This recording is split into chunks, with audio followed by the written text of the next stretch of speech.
दोस्तों, अगर आपने स्टोरी का पहला पार्ट नहीं सुना है तो सुन लीजिए ताकि आप दोनों पार्ट को अच्छे से लिंक कर पाएं। तो आइए जानते हैं कि आगे अजय के साथ क्या हुआ। अजय कब्रिस्तान में खड़ा हुआ कांप रहा था। उसके सामने कोई था जिसे देखते ही उसके रोंगटे खड़े हो गए थे। ऐसा लग रहा था जैसे कि अजय कुछ बोलने की कोशिश कर रहा है, लेकिन उसके गले से आवाज नहीं निकल पा रही है।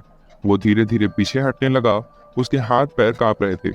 उसने कहा, मेरे पास नहीं आना, मुझे जाने दो। अजय की आंखों से डर के मारे आंसू बहने लगे थे।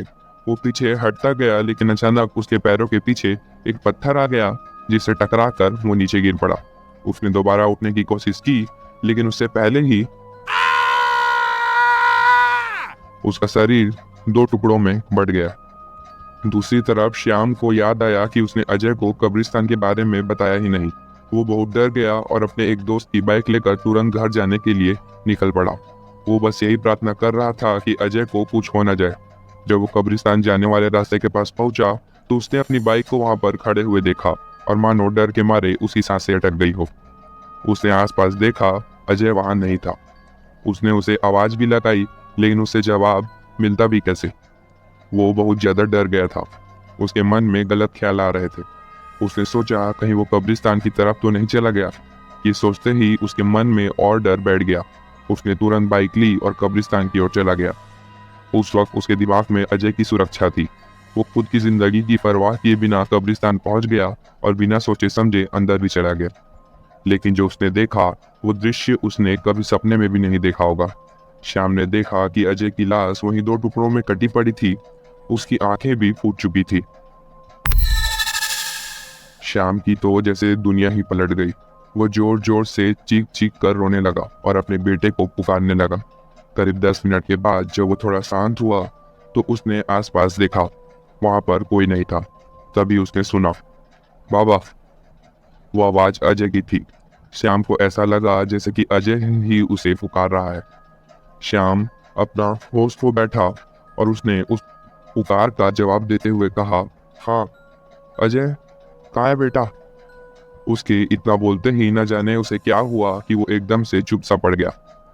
तभी उस आवाज ने दोबारा उसे आवाज देते हुए कहा, चले आओ।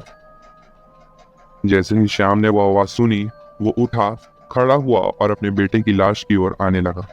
वो ऐसे चल रहा था जैसे किसी के वश में चल रहा हो। जैसे ही वो अजय के पास आया, वैसे ही किसी ने पीछे से उसकी गर्दन पकड़ी और अगले ही पल श्याम की गर्दन धड़ से अलग हो गई।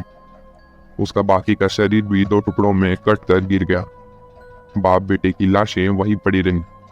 उस रात मालती अपने बाबा और भाई का घर पर इंतजार कर रही थी।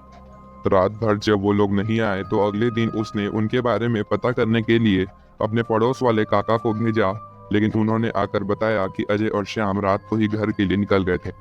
मालती घबरा गई। फिर पूरे गांव में ये बात फैल गई। सबसे पहले लोगों का शक कब्रिस्तान के ऊपर ही गया, क्योंकि इससे पहले भी लोग गायब हुए थे और उनकी लाश कब्रिस्तान में मिली थी। इसलिए गांव के कुछ लोग कब्रिस्तान ही गए और जैसा कि उन्होंने सोचा था वैसा ही हुआ। श्याम और अजय दोनों की लाशें उन्हें घिनौनी अवस्था में मिली, जिसे देखकर सबके दिल दहल गए। उस हादसे के बाद कई लोगों ने वो गांव छोड़ दिया और जो लोग वहां से कहीं और जा नहीं पाए उन्होंने कब्रिस्तान जाने वाले रास्ते को ही बंद करवा दिया। लेकिन क्या यहीं पर ये घटनाएं रुक गई? क्या कब्रिस्तान का रहस्य कभी गांव वालों के सामने आया? क्या रास्ता बंद करवाना ही इस समस्या से निजात दिला सका? अब ये जानने के लिए आपको कहानी के अगले पार्ट का इंतजार करना होगा, क्योंकि आने वाला पार्ट इससे भी ज्यादा खतरनाक होने वाला है, जो आपके भी रोंगटे खड़े कर देगा। अब तक जो हुआ वो सिर्फ शुरुआत थी। इसके आगे जो हुआ उसने गांव वालों को खून के आंसू रुलाया। इसलिए आगे की कहानी मिस मत करना।